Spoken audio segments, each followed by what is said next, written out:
Hi, and welcome to Contract Insights from Auditmate CEO.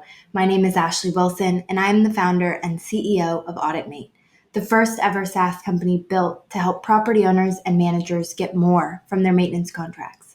In essence, we help you get what you're already paying for.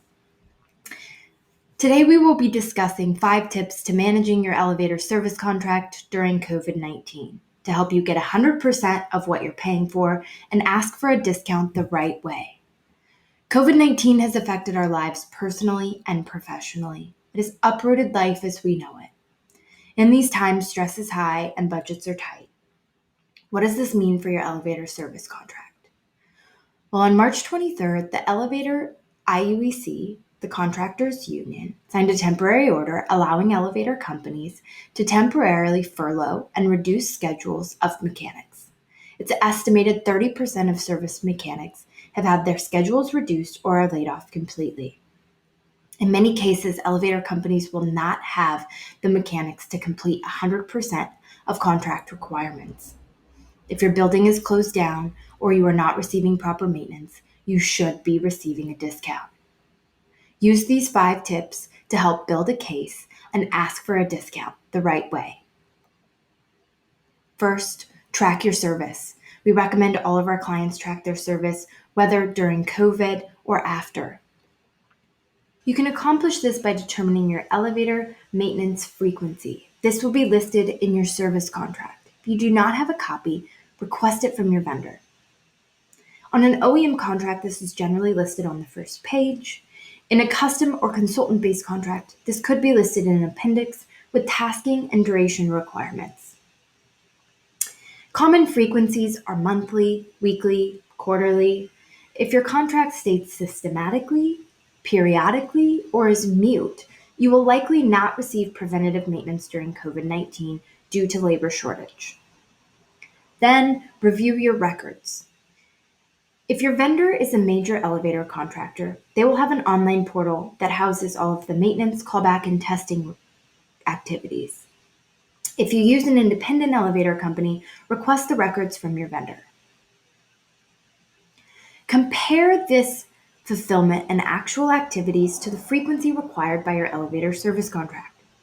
Is there a discrepancy? Are you still receiving 100% of the maintenance as required in your contract?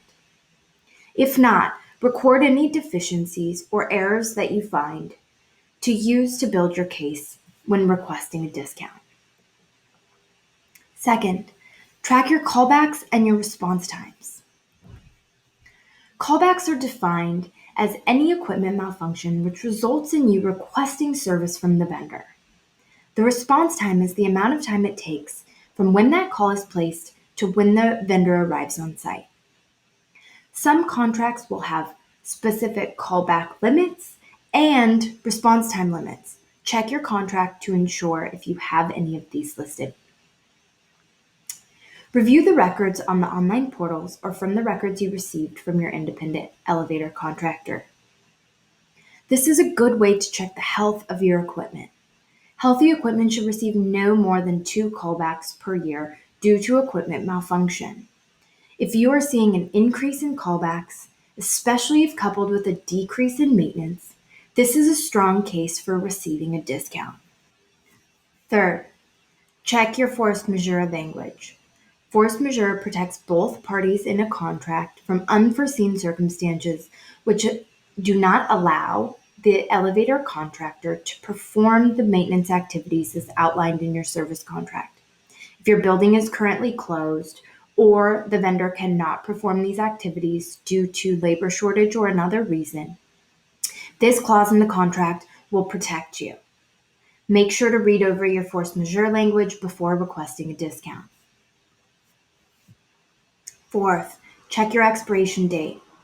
Customers with less than 1 year on their service contract will receive preferential treatment, especially if you are willing to extend your service contract. If you have over 3 years left on your service contract, you may have to play hardball. So review the expiration date to know what sort of negotiation you may be faced with when requesting a discount.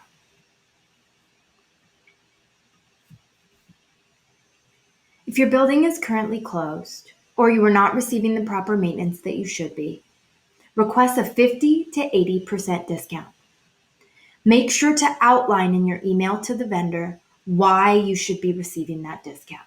Is it because your building is closed? Is it because you are not receiving the proper maintenance that you should be? Use facts to support your case. Know that the vendor may ask for some sort of concession with this discount. It'll likely be a contract extension. If you are not satisfied with the service that you are receiving from the vendor, be leery of a contract extension. In this case, refer to your cure clause language. If the vendor is not performing maintenance and they do have access to your building, you may be able to cite them for cure, and they will have a certain number of days to remedy the issue. Post-COVID-19. Although no one knows what a world will look like post-COVID-19, one thing is certain: businesses will take a hit, and this includes the elevator companies.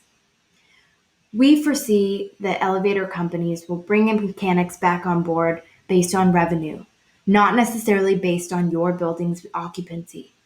Make sure to continue to track service and callbacks in accordance with your contract to ensure you are receiving the full value of your contract. So in summary, 1, track your service. 2, track your callbacks and response times. 3, check your force majeure language. 4, review your expiration date. And 5, build your case and ask for a discount.